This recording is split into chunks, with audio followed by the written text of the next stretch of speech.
On this episode of BTV, we talk about our school safety being updated, the first and only musical of the year, and a brand new tabletop gaming club. All of this and more on this episode of BTV.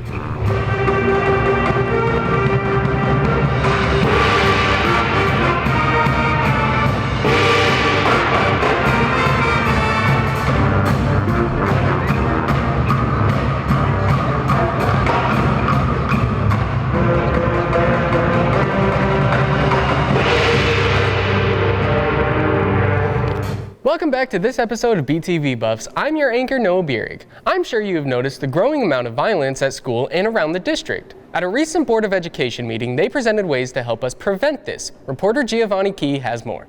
We have had a lot of fights the past few weeks here at Southeast, as well as South and North, causing security to have to use their pepper spray to break them up, and guns were found at West and High. We had some incidences where kids made bad decisions, whether they were involved in bringing inappropriate items to school or not successfully resolving conflict without using violence. Not the first time that's ever happened in a public school anywhere, but certainly we had several of them at the beginning of school that caused us some concern.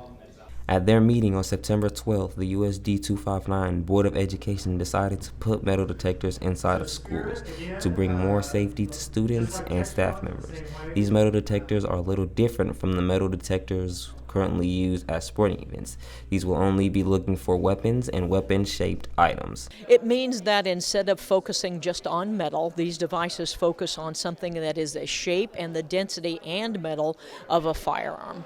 The way students come into the school will be a little different when the metal detectors are installed, but most students will be able to walk right through without stopping. What we intend to do is put these open gate screening devices at both of those entrances. So right now you just walk in the building. There's a staff member there to make sure that, hey, everybody who's coming in here is a Southeast student. Now you'll walk through these devices and you'll get a little green light, green light, green light. Just keep going, go to class. Students say the metal detectors will help make sure students don't bring weapons to school and could possibly stop the violence going on in schools. It's a pretty good idea since it'll stop people trying to bring guns to here. As long as I ain't got to take everything off in the morning, I'm good, because, we do it at the games, and that's a lot. For BTV, I'm Giovanni Key. Thanks, Giovanni. This year, we aren't using our agenda as bathroom passes anymore, but now each teacher has their own pass. Reporter Chloe Leto fills us in on how the new system works. Southeast has adopted a new bathroom procedure. Each classroom is given a laminated sheet of paper color-coded to which floor level they are located in. The pass includes the name of your teacher and your classroom number. These passes are color-coded so hall monitors know the student is using the closest and correct bathroom. The procedure is also reusable to students, so they no longer have to use their agenda passes. I feel like they're pretty useful. You don't have to fill up your agenda going to the bathroom. You can use your passes for other things, like important things, like going to the counselor or to the CCC, stuff like that. Yeah, it's more effective. It's very convenient. It's more grab and go, and I like that it's less bulky to grab around whenever you go into the bathroom. Yeah. The new method frees students from using all their passes before the end of the month. This means the agenda passes can still be used, but for more urgent visits within the building. What I disliked is that, it wasn't really prioritizing what we need to do. For instance, what I mentioned before, like seeing your counselor, whereas this is just for the bathroom. Just go there, you're done. One concern is the durability and the cleanliness of the pass. Because, you really, when you go in the bathroom, you'll see them just sitting by the sink, or some kids still holding them while they're using the bathroom, so it's not really getting cleaned that much since we're not washing lanyards and stuff. Principal Mitchell says, after several usages, I don't think kids want to touch the passes. We have put in an order of cardstock, something more stiff so it can be sanitized. For BTV, I'm Chloe Leto. Thanks, Chloe. The theater crew just had their first and only musical of the year, Scared Silly. Reporter Lillian Sacom talks drama and what makes this story unique.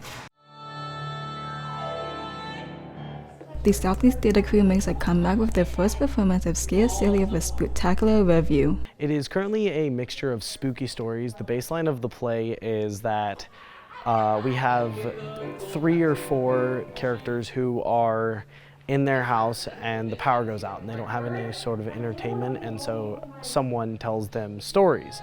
The play features something unique and engaging with new experiments that many people have never seen before. Well, this show it's a sing-along show, so people are welcome to sing along with us, which we haven't done a musical like that since I don't know when, but ever since my freshman year, I haven't seen anything like that. During a scene change, we have something that's going to happen that we've never done before during a show, which is brand new. We have some new lights we're supposed to be using. We have a whole bunch of new stuff that we're going to be playing around with this year. Throughout the whole process, there have been many obstacles that the production team faced in order to make the perfect performance. Definitely for the actors, some challenges is that they have to play a different character in each scene. So they have to change accents, they have to change costumes, they have to change their facial expressions, their body gestures. Everything has to change constantly. So I think having to get in that mindset of who they're going to be when is going to be a little bit difficult. Even with trouble, they still had an enjoyable time putting the play together. The preparation part is amazing because the other people that are on the cast and on the crews, you can joke around with. You can be like, hey, I read this part, did you read it? And then if they didn't, then you can make fun of them for it. If they did, then you can also make fun of them for it. It's just a fun joking experience. You can look forward to more performances from the Southeast Theater production. For BTV, I am Lillian Sycam. Thanks, Lillian. Theater and the rest of the fine arts had a showcase for our future freshmen. Students from CMA, Curtis, Coleman, and Mayberry came to watch. The showcase included orchestra, band, theater, choir, and forensics.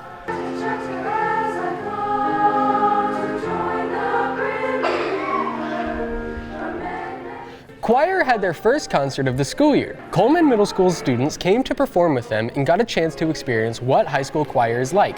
They even sang a very corny pirate song. Orchestra also had their first concert of the year. The concert, symphonic, and chamber orchestras performed. The symphonic orchestra is getting ready to perform at the District Invitational Showcase on November 1st and the JROTC of Veterans Day ceremony on November 10th. In this segment of Have You Heard, Ethan shows off the Buffalo Spirit Week fits. Welcome to Have You Heard? This is Spirit Week. Today's Monday. And we are here with Mr. Murphy. Alrighty, so we're going to ask, what's the fit today, Mr. Murphy? I'm wearing camouflage. That's pretty clean. Just twist It's backwards. There you go. Let's see what we got. There it is. Slide it up. Tighten it up a little. Looking sharp. Yeah. Every Tuesday, ties Tuesday. Every Tuesday is Tie Tuesday, alright guys? Okay. I didn't mean to say it that way. Anyways. That's how you tie a tie with Mr. Murphy. And every Tuesday is Tie Tuesday. Check it here. And I have Mr. Thompson here with Tie Tuesday, and we're gonna ask, how's your tie? What are you feeling like? Is your fit? I wore one of my favorite ties for Tie Tuesday. Favorite ties? Do you have a lot of ties? I have about 20 ties. I don't like to have too many, so I get rid of some every time I buy a new one. All right, so today we have the Minions from Minions 2 and 1, correct? Okay, we got. So, how are you guys doing today? Banana. Apoy.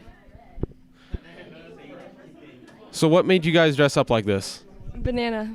Apoy. You guys are really good in character, you know that? Banana. Apoy. Thank you for your time.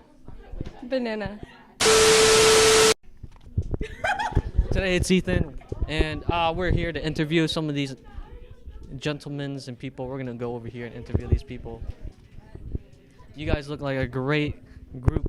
All right, let's have you heard. What are you for Halloween? Banana. Apoy. Tough crowd. Banana. Apoy. All right, now I gotta bring up an idea. How would you like to steal a moon with me? Banana. Apoy. It's a good group now. It's a good group. Banana. Apoy.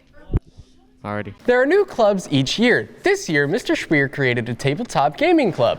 But what is tabletop gaming? Reporter Kevin Wynn rolls the dice in this story. What Schwer holds for this club is to have fun and learn what potential they have. I think the idea just came from, we had two students that each one wanted to do their own thing, so it was kind of, let's come together and figure out how we can make it work.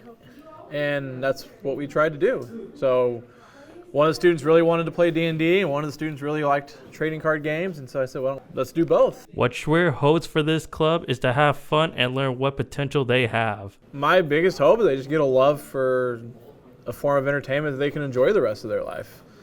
It's something that they can learn basic math skills, reading skills, social skills, and something that they can maybe build friendships and make some connections they'll have for a long time. In the future, they wanted to do competition. Ideally, I would like us to see if we can get other schools to pick up the club and then get to a point where we can start having some competitions with other schools. And I think that'd be really cool if we could have, like a Pokemon tournament or a Yu-Gi-Oh tournament with East High versus Southeast High, or West High versus Southeast High. So ideally the next step would be kind of treat it like we do with the esports program, but kind of open up a card sports program and see what we can do with that. Lunchtime every day. For BTV, I'm Kevin Wynn. Thanks, Kevin. Junior Avid classes are having a continuous competition to find out who is the best. Will it be Mr. George's or Miss Church's? Reporter Ryan Newby has the story. The reason why I think that your Avid class is going to lose is mainly because our Avid class has more athletic people and smarter kids. I think our Avid class is going to win because we're basically a family in there. We all know each other. My class is definitely going to be the winner. You're going down, Church's class. This year, Maria Church and Eric George have started a new type of competition between their Avid classes. The winner will win Crumble Cookies. During junior year especially, you're taking a lot of really challenging classes. You have the ACT you're preparing for. You're getting ready to apply for colleges and all kinds of other things. So we wanted to do something to kind of keep a more lighthearted approach and bring some fun into Avid. Battles in this competition consist of physical and mental games that will challenge the students' collaboration. We've had trivia competitions. We are going to have baby picture competition, so you can figure out whose baby picture is each. We're going to play kickball at some point. We kind of do some wacky games that are kind of outside the box. Just kind of depends on the week. This new idea not only provides a fun contest, but it also attempts to strengthen relationships between the two classes. Mr. George and I, before school started this year, talked about ways that we could get our classes to come together, collaborate, and kind of build some camaraderie between the two classes. It's fun, and it's a great way for me to get to know the other class and see what they can do. Some students already have ideas to make the competitions better. I think instead of having the teachers come up with the game ideas, I think it would be fun to have the classes vote on what they want to do. That way they'd feel more motivated. The current score is 2-1, with Church's class in the lead. For BTV, I'm Ryan Newby. Thanks, Ryan. LAC held their first fundraiser of the year recently. On October 7th, LAC sold elote during lunch. They had plain elote or with toppings such as hot Cheetos. Mrs. Hoover saved the day by running home last minute to get the crock pot that she was supposed to bring already. Youth Entrepreneur class also had their annual market day where students created their own pop-up businesses. A variety of foods were sold like boba, wings, tamales, pasta, and more. There were also raffle tickets sold for prizes, including money. As we told you in our first episode, the field is unusable. It did not pass a safety test over the summer, but now reconstruction has finally started. There's a chance the field could be usable by later this year. Now we go to William Sandlin with the sports.